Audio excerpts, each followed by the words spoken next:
Yes, welcome along to episode 3 of Upping The Ante in association with Bet365, looking ahead to the 2020 Cheltenham Festival with David Jennings and Gavin Lynch.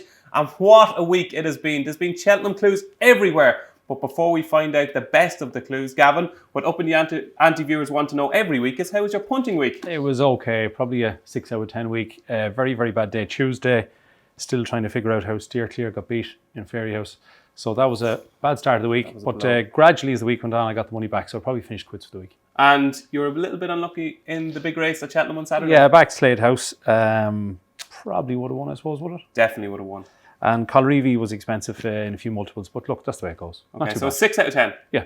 Okay. If it's a 6 out of 10 every week, you're slightly in profit every week, slightly, so that's yeah. okay. So we're going to kick off this week with our questions from the crowd. And before we get stuck into all the questions that have come in this week, we have one left from last week, Gavin. Yep. We had a viewer who was eager to know how Next Destination was. Yes, that classy novice hurdler from the Willie Mullins stable a couple of seasons ago picked up an injury. I was in Clyde Sutton on Wednesday. I asked Willie Mullins for our Upping The Ante viewer. Good. And he had lukewarm news, we'll say. Okay. Okay. He said he's coming back to the stable in the next couple of weeks, okay? He's hoping to get a novice chase in December, early part of January, but he's just not 100% sure yet. And he's just worried that if it gets too late in the season, it will be too late to send Next Destination novice chase. And so my advice to Upping The Ante viewers would be not to back Next Destination for novice chase at the Cheltenham Festival until you see him over fences. Is that fair? Yeah, he'd ideally want 2 runs before Cheltenham, wouldn't you? Yes. Yeah. Okay, so there you go. That's the news on Next Destination. He could be back. We just don't know it yet. So the first of this week's questions is from Dominic Spiller, Gavin. And Dominic Spiller wants to know, what race do we think Honeysuckle will go for at the Cheltenham Festival in March? That's an easy question, but we might even know where she'll go the following year too, is that she'll go for the Mare's Hurdle against Benny Dedew this March. She won very well in Fairyhouse. She jumped quite high, but she's a super horse. She's unbeaten. And I think the following year, Benny Dedew and herself will end up in the new race, the Mare's Chase. And she could be a star over fences. She could, yeah. So it is the Mare's Hurdle for Honeysuckle, according to Gavin Lynch. So Paul Baker is next with his question. And Paul Baker wants to know what is the story with Penn Hill, Gavin? He's keen to see Ben Hill and he wants to know, will he turn up at the Cheltenham Festival in March? Now, I can answer this for you if you want. Yeah. So for the last couple of seasons, obviously Penn Hill has been a revelation. Won the Albert Bartlett, won the Stayers Hurdle, didn't make the Stayers Hurdle last year. But they've been kind of training him with March in mind. You know, really softly approach. A Quavega approach. That has been shattered this year, that approach. Okay. Willie is saying, I want to get this horse on the track. He's fit, he's well, I want to run him, and he's going to run in the Hatton's Grace Hurdle. So you're going to see way more of Penn Hill this year. So if you do fancy Penn Hill for the Cheltenham Festival, get stuck in, because you're going to see plenty of Penn Hill this year. He's not going to be wrapped up in cotton wool. We're going to get to see Penn Hill at Fairyhouse in a couple of weeks' time, Gavin. Good. Okay, our next question is from Barry Higgins, and Gavin Lynch, he wants to know when is the best time to start looking at anti-post multiple bets? You are the multiple king. So this question couldn't have come in for a better person. I actually do one every year, the week after Cheltenham for the following year, just for the crack. But Too late for that now, Gavin. Yeah, I think that maybe after Christmas is good, and also maybe after the Dublin Racing Festival at the end of January, that's also a good time to do it, where you've got more clues. Like if you do, say, a lucky 15 and you get one horse that doesn't make Cheltenham, that's 8 bets gone out of 15. So you just have to be... I think doubles are probably a good way to go, but I'd stick away from maybe lucky 15s and trixies. Have you had success with anti-post multis over the years? Yeah, but I'd say the best month to do it is February, to be honest. Okay. So wait until February, Barry. And our fourth and final question is from Luke Kelly. And Luke Kelly is on Duvan at 33-1 for the Ryanair Chase. Do we think he's going to go for that race, Gavin? I'd say between himself, Min and Shaq and Poursois, you just have to wait. Willie's going to run them. And hopefully for his sake that he has a tough choice to make come at the end of February. He also have Undersow where he's going to go. So will the 4 of them make Cheltenham? Well, that's the big question. Yeah. I thought it was very, very interesting to hear Willie interviewed after the Clonmel Oil Chase. And he thought that Duvan showed speed, and 2 miles back in trip rather than up in trip or staying at the trip. That was his first ever run over 2.5. That's right. And he did stay. He made a bad mistake and then he pulled his way to the front and he won well. So it was great to see him back. Snap question. Will Duvan win any race at the Cheltenham Festival? Probably not. Okay. But it's great to see him back. Super it is horse. Great to see him back, Luke. And at 33-1 for the Ryanair, you're on at a great price. Now it's time for the week that was, and what a week it was. Gavin Lynch has been writing some more. He's got pages and pages of notes, all for you, the viewer. This is how much Gavin Lynch cares. Gavin, it's been a hectic 7 days, and you have been a busy boy. You haven't seen the wife or family for the last 48 hours. Haven't seen the light of day, haven't even played golf.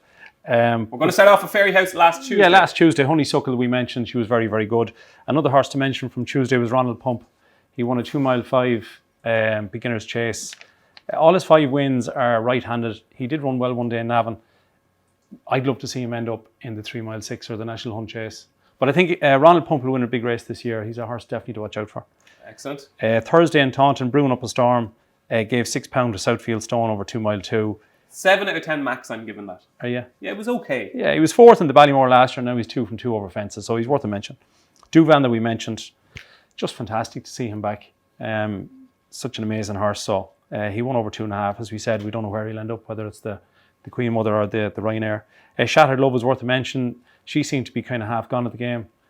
She lost a lot of races in a row. And did you keep the faith? I'd no bet in the race, but she bolted up. She won by 34 lengths. So if she loves soft ground, she might end up running well at Christmas. Cheltenham was called off Friday, which was obviously noteworthy. Then on to Saturday in Cheltenham, Time Hill. I'm a huge fan. Yeah, I'd love to see him run in the Bartlett, would you? Because he's not going to beat Envoy Allen if he shows up in the Ballymore, realistically. But Envoy Allen, with the Malone Road news that we're going to speak about later, I just think Envoy Allen, if he wins the Royal Bond, he's going to go for the Supreme. That opens up the Ballymore a little bit. And Time Hill, he's tough. He's real, he knows how to win races. He jumps well. He's just rock solid. He had the gears to be third in the Cheltenham bumper, so he's very, very decent. To win 2 Grade 2s on his first 2 starts over hurdles, that's a fair achievement. I think he's a very, very good horse, and I think he's underrated. And his race was 9 seconds quicker than the handicap hurdle over the same trip, so he's a good horse. But I'd like to see him in the Bartlett personally. Also on Saturday in Cheltenham, a 3-year-old All Mankind for the Skeltons. He's now 2 from 2 over hurdles. He ran very keen, but he won by 2.5 lengths. Race, though, was it? I don't think so. The JP horse with Paul Nichols just was very keen early. All Mankind is 20 to 1 for the Triumph with Bet365. So I forgot to mention Time Hill is 14s for the Bartlett and the Ballymore. Holstone is worth a mention maybe. He won the Grade 2 3 mile novice chase. He was 5th in the Stairs in March. Even though he's ran in Stairs, he just barely gets 3 miles. He needs soft ground. Yeah, good ride. I just can't see him win the RSA, but no, I can't see him winning any race at Cheltenham Festival. And then possibly the best, most exciting 5.5 minutes of my week in sport was Faugheen on Saturday in Punchstown. I was on a high after the race. Now, what did you hear beforehand? Were the vibes strong going into the race? He was very back. He was very well punted, so presumably he was well fancied. It wasn't the greatest beginner's chase ever, to say that, but it was an emotional roller coaster. It was like if he had jumped every fence perfect, it wouldn't have been so exciting. But what happened at the first ditch halfway around, where Paul made the bad mistake, Paul up in his neck, lost his irons, got them back. Then he was slow at the third last, and you thought, he's gone. Time. This is retirement. I was writing his obituary and everything I was. So just the speed he showed before the last, he wings the last and he wins easy. I just thought it was very exciting. It was, and a great commentary from Jerry Hannon as well. Yeah, the first 5 fences were flawless. I said, this fella's been jumping fences all his life. And then, as you say, that mistake to show the turn of foot. I'd like to see him do. I'd like to see another top performance again, just to be sure. I'd say maybe he'll go to Limerick at Christmas because the ground will be deep. I don't agree with people saying that he should have retired or he shouldn't have went over fence. He's a gelding.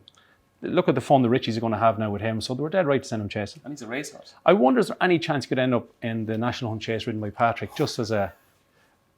Why not? Are you Patrick's agent? No, but just, I'd say Patrick could be in Willie's ear for the next 3 months. I know who Patrick has his eye on for that race already. Do you know who it is? Who's it? Carefully Selected. Okay. He's already put his plug in with Willie for Carefully Selected in the National Hunt Chase. Also in Punchstown Saturday, Notebook, who is as good a jumper of a fence for a novice I've ever seen. Gavin, that's a big statement. No, I'm not saying... Sacra. I'm just saying he's as Altior. Good. No, I'm talking about his jumping. Yeah, his technique is amazing. Jumping. He's brilliant. No, you think so? Oh, he's class. He's Size class. in Europe. Now, he's only rated 130 over hurdle, so I don't think he'll win an Arca, but just... That's a big statement. When people talk about horses jumping fences, he loves it. Loves it. Not happy with that. Best jumper you've ever seen from a novice. As good, yeah, for jumping fences. He's good now, but that's... Saturday in Punchstown, we also had the Morgiana, the Grade 1 Classical Dream was obviously very disappointing. His jumping was a bit sketchy. He had a couple of very high jumps. He took it up, and in the end, he finished third. Pity Mouchouar even beat him. I'm very sceptical about the form of that race. How on earth Saldier can be made favoured in some places and joint favourites in a lot of places for the champion hurdle is bonkers. Well, don't forget, a year ago, he was upsides Esperdal and Nace when he came down. Yeah, he and was. He broke his nose that I time. know, yeah, he did, yeah, and he's a lovely horse. But it's just the 2 mile. Bouvardere has won 8 Grade 1s, he's won 2 champion hurdles, and he looked as good as ever at Punchstown, and he's a bigger price with some firms for the champion hurdle than Saldier, who goes and wins a Mickey Mouse Grade 1. It's like you playing soccer, getting too old. Are you telling me right now that there's more of a chance of Saldier winning the champion hurdle than Bouvardere? Don't know, I wouldn't be... No, you have to answer. Probably go for Saldier. I always go for a younger horse. But I think that the 2 mile hurdle division is weak. Very weak, yeah. Which is a pity. It was a bit of a disaster for my anti-post selections as well. Oh, yeah. With Sharjah, who embarrassed himself, embarrassed me, embarrassed my family. I know he wasn't that bad. He was keen on the ground, he didn't like the ground. I wouldn't rule out Sharjah just yet. Okay. Also on Saturday in Punchstown, Blue Sari, he ran over 2.5 mile. I'd say you'll never see him over 2.5 again. He's a speed horse. Yeah, he's a speed horse, he's 2 miler. You could actually, the first, second and third in the champion bumper, Blue Sari could win the Supreme, Envoy Allen could win the Ballymore, and Time Hill could win the Bartlett. That'd be interesting. That would be. On to Sunday, Cheltenham put the kettle on. Doesn't say much for the British novice chasers when she beats. Now, she's a very good horse. She was getting a bit of weight, obviously the mare's allowance, but I just can't see her winning Arca. Would she be in Henry's top 3 novice chasers? I'd say he probably rates Notebook ahead of her. Never mind, maybe 1 or 2 others. But she did it very well. The commentary was great. Forget the kettle, get the champagne. She's won at Cheltenham. I thought that was great. Yeah. I love to hear commentaries like that. Defi Desai, one of my favourite horse in training. I totally agree.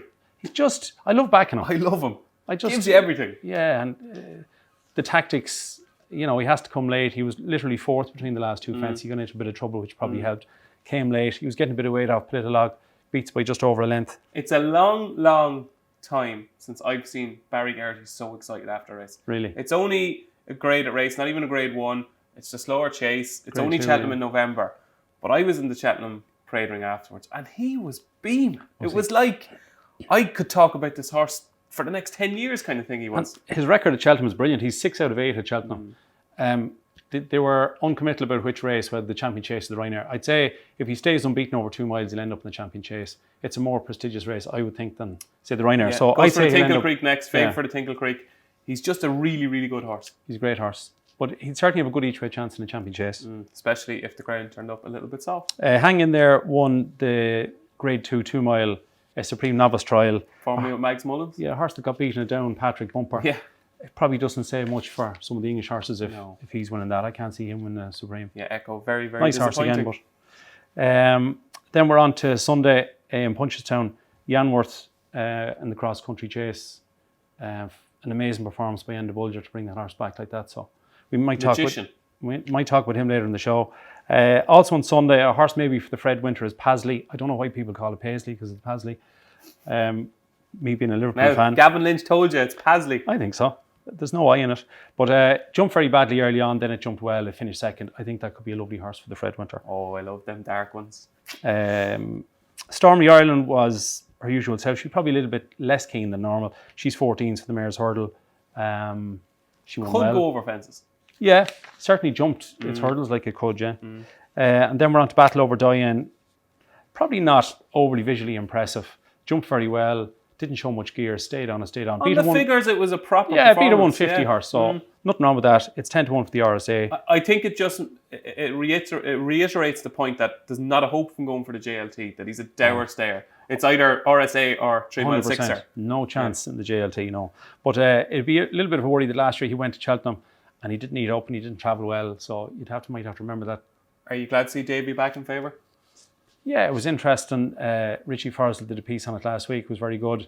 Like they were talking that he wouldn't be riding with them, and then he is, and he was the weekend. I think quick turnaround, wasn't it? Yeah, I think Davy's brilliant. Bar Robbie Power, he's probably the second best. I wonder do the O'Leary brothers watch Upping The Ante, and last week said, "Oh, that's a terrible show. I'm never watching that again." And now it's their favourite show. There you go. Yeah. We're on to Cork on Sunday. Midnight Run was very, very impressive. To beat Collereedy. I think kind of camouflaged in all this really good race, Yeah. and people forgot about Midnight Run, who was really, really good. I think that's a really good horse. Good bumper horse. You But to really beat Colreevy, emphasised really there. really. Colreevy's form from Punchstown was excellent. The form got boosted a few times recently, but for Midnight Run to brush her aside so easily was very Broke good. your punting heart as well. It did. And the last one to mention there from the week it was Goshen in Fontwell. It won by 23 lengths. The only thing is it jumped to the right, which won't suit at Cheltenham. It was rated 88 in the flat. It's 14-1 joint favourite for the Triumph Hurdle. And a couple of things to mention. We have to mention Kenboy because the Supreme Racing Club disbanded, and that's a bit of a mess. They'll do very well to get all the legal sorted by Christmas, which they really want to get done.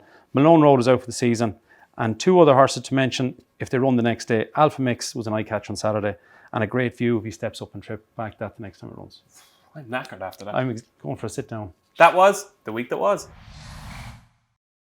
It's stat of the week time. Yes, this is the moment where Gavin Lynch would pick out a race at the Cheltenham Festival, and he's going to back up his points with stats. Gavin, what is it this week? So the Close Brothers, the Novice Chase on the Tuesday evening, it's been going 12 years so far.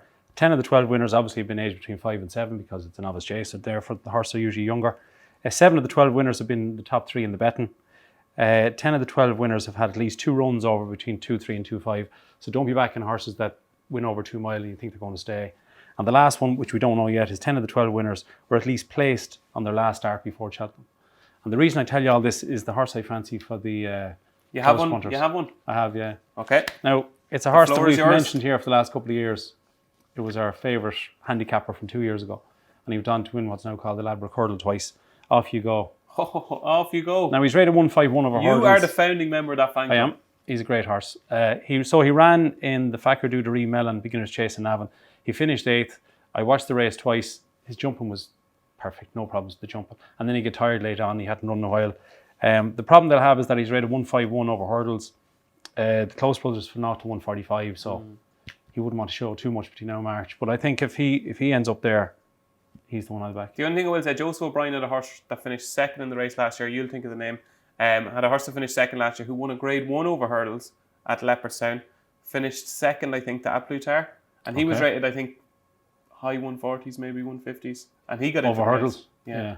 So hopefully he does, because he's a horse I love, and I could see him being targeted at that race. Okay. Excellent. So is that it?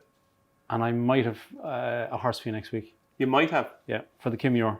For the Kim Muir. Yeah, so I'll do the start of the week. Trickiest race at the Cheltenham Festival, and you have found the winner. I'll do the start of the week for that next week. Okay, there we go. So it's off you go for Gavin Lynch for the Close Brothers, and he's found a winner of the Kim Muir, unbelievably, in the middle of November. Well, every week we preview one of the big races at the Cheltenham Festival, and it is the turn of the Queen Mother Champion Chase this week. We're going to dissect the market and find where the value lies. So at the moment, Gavin, Chacun Poursois is your 3-1 favourite. Obviously, we have no idea how good he is. We've got Altior, who is 4-1. We've got Defi Desai, who is 7-1. Silas Emery is 7-1. So they're the top 4. They're the leading contenders at the moment. It's 12-1, the likes of Duvan. It's an interesting market. And it is a market that could be exploited at this time of year because all of these might not show up. Yeah, some will go to the Ryanair and obviously some might get injured. The problem you'd have with Chacun Poursois is that he's only ran twice in 3.5 years. So how can you turn around and back him at 3-1 to win the Queen Mother Champion Chase? Now, he looked electric, obviously in Naas and then in Punchstown back in the spring, but you have to let him run and see if he wins. The problem is if he bolts up at Christmas or if he bolts up in the Hilly Way or whatever, he could be into 2-1 and then you could miss the boat. But I just wouldn't be into backing him at 3-1. Willie Mullen says that it's been no big injury, it's just been niggly little problems. So But that still would 2 give you runs in more 3.5 years, though, which is can't be ideal. Altior's 4-1. He's going at the weekend in Ascot. Then he's going to the King George. If he gets beaten in King George, would he come back for this race? I don't know. It's a big if, though, isn't it? The one thing to say is I seen a piece there in Nicky Henderson's stable tour the other day. Imagine in December he's 69 and Willie Mullins is 63. They're two great men, aren't they? Do you think the interesting thing with Altior is every time Nicky is interviewed, he says how much speed he has. Like, it's just like, it's scary. He's saying he's watching him on the gallops. It's scaring me how much speed he shows. You know, he said he could be a group horse in the flat. Yeah, he said he could be a group horse. And like, my beloved Brain Power apparently is the only horse that can go any way with him in the gallops at home. And then you're asking him to run over 3 miles at Kempton. I think he can do it because these top horses can run. We'll obviously find out a lot this weekend in Ascot. But I think at the moment, if you're going to have a bet, Usually with the 4 or 5 big races, they go no bet a lot earlier on those. But if they went 7-1 NRNB, Defi Desai, I cannot see that. I can't see that horse out of the first 3 in the champion chase. I think he will go that way. Obviously, if he gets beat a couple of times, he might step up and trip. But Defi Desai, fantastic record at Cheltenham, as we said. It's a very good race. Celius Emery, Duvan, Min, Politolog. It's a good race. It is a very good race. But I think we're both in agreement. Right now, if we were forced to back something in the champion chase, I'd be backing Defi Desai. I think so because, as we said, Shaq and Pursois beat in Punchstown, but just...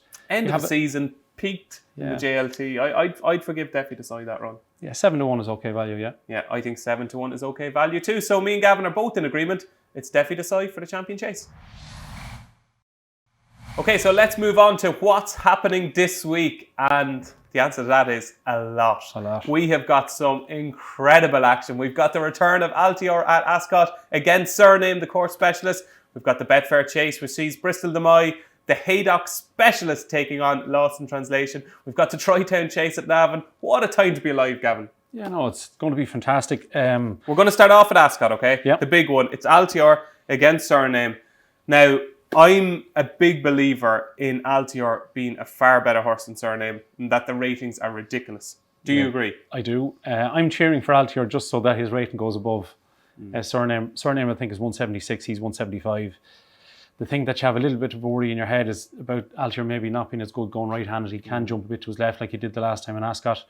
The one thing I'll say is that Surname's record first time out was not very good.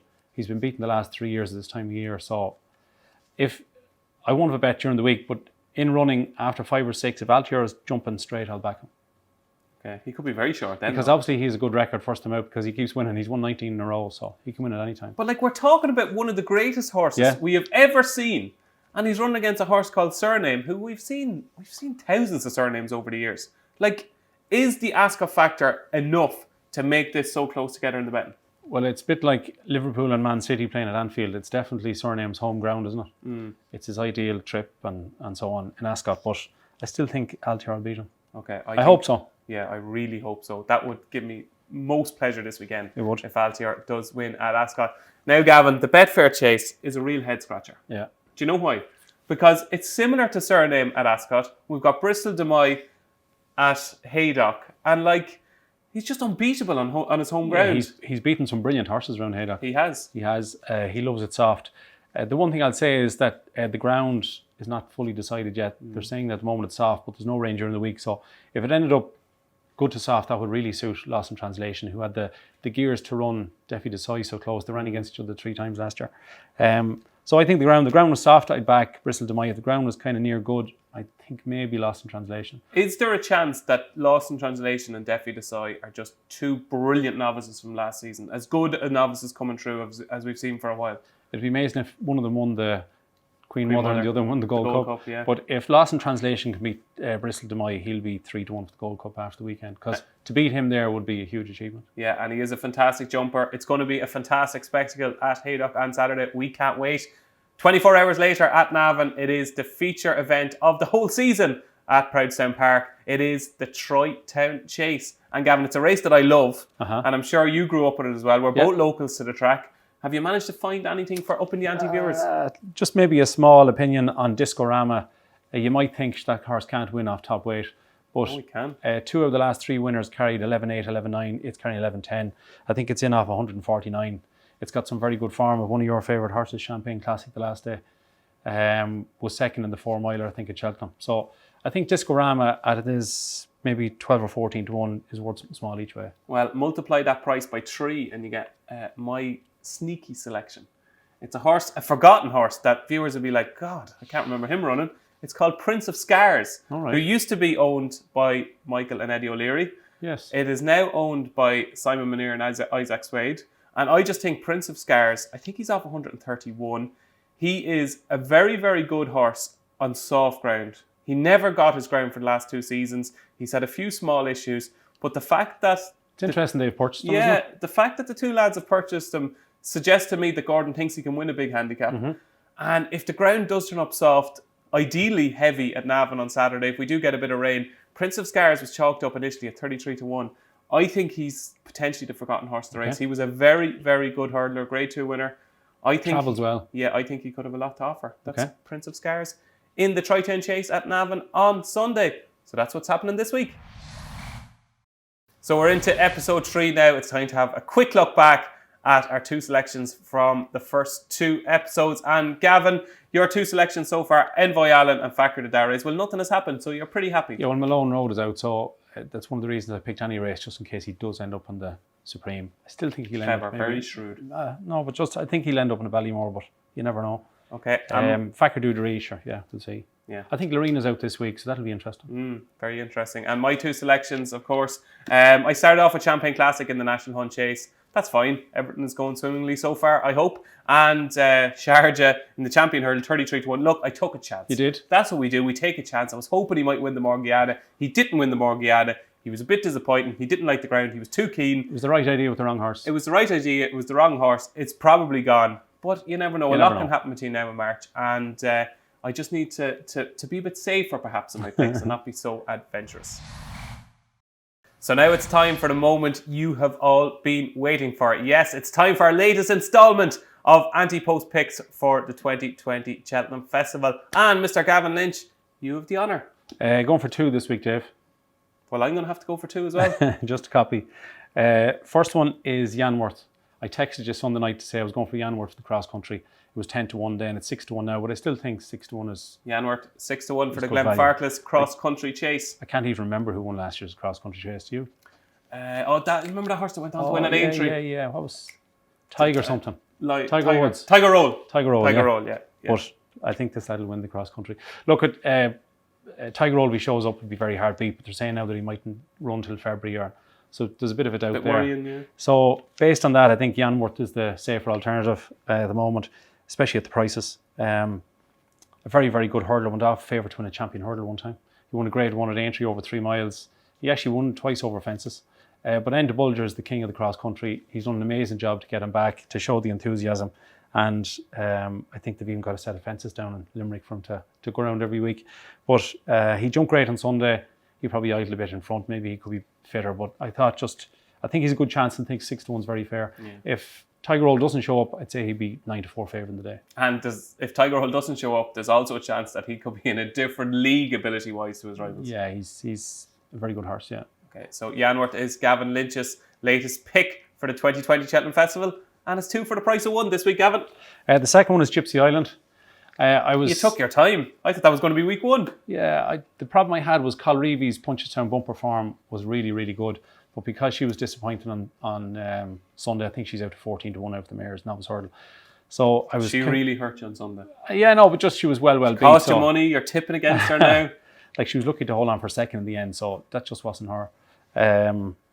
I think Gypsy Island 6-1 as well. Won a bumper in Ballinroe. Went to Navan for a maiden hurdle. Mark Walsh gave it a funny ride. The stewards brought him in. They interviewed him. Did a big chat. Do you know who won the race? Yeah, Put the Kettle On. Put the Kettle On. The only horse to have beaten Gypsy Island. Yeah, so just was a strange ride. Did you see it? Yeah, I did, yeah. Yeah, so it's not surprising the stewards brought them in. And then she went on to win very easily at Naas Fairy House and hacked up in Punchstown from good horse like Daylight Katie and Ella Melody. We know she jumps well. Normally it's a worry, can the horse jump well, but you know that already. So I think she's got a huge chance. There you go. Gypsy Island for the Mayor's Novice Hurdle for Gavin Lynch. And time for my 2 selections. I have to keep up with you, Gavin. So it's 2 for me this week. And the first of mine runs in the Ryanair Chase. It is Min. Okay. Now, we've obviously seen Duvan.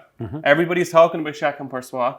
And I'm saying to myself, we've got a horse here in Min who on his day is exceptional. In the JLT Chase, formerly I think it was the Melling Chase at Aintree this year, he beat Politolog by 20 lengths and posted an RPR of 180, okay?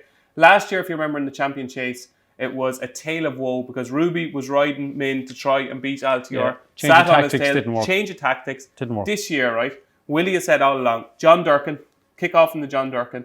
I think he's going to be very, very hard to beat in that. I know Presenting Percy might be in it, but Min, 2.5 miles, Punchstown, bang, bang, bang, pop him out. Make all. I think you could see a kind of an undersow style ride in the Ryanair this year. And that is what Min does. Min bullies horses when he's on form. And I think 8-1 for the Ryanair Chase. When you see all the horses around him in the market that mightn't run, I think that 8-1 after the John Durkin Chase is going to look huge. Huge. Huge. Would it worry if Undersow showed up in Ryanair, but he mightn't. Yeah, I just think at this stage, Min is a better horse than Undersow. That would be my theory on that. Okay. And my second selection this week is going to be, it's City Island. City Island, and I'm going to put up City Island for the Racing Post Arkle because I'm looking through that Arkle market, Gavin, and I'm seeing a niche there for Superstar. Okay. Now, obviously, we could see Lorena this week, but I think City Island has the potential to go right the way to the top over fences. To have the ability to beat a horse like Champ, who I think is exceptional.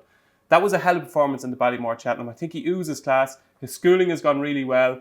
And I just think when Martin Brazen takes a look at the different horses in different races at the festival, you could have Sam Crow in a JLT. Yeah. You won't have any Sam Crow in the Arkle. I think he's got enough pace for 2 miles. I really do. I thought it was his pace that got him into contention in the Ballymore. I think he definitely has the potential to go right to the top over fences. And you do need a stayer in the Arkle. And I think Footpad won it. Okay. I think City Island is the forgotten horse in the Arkle market. Hopefully we'll see him in the next couple of weeks. And hopefully that 14-1 won't last very long. So that's it for this week, folks. That is the latest episode of Upping The Ante in association with Bet365 with David Jennings and Gavin Lynch. There is a whole heap of racing this week. Top quality action everywhere. Don't forget to join us next Tuesday.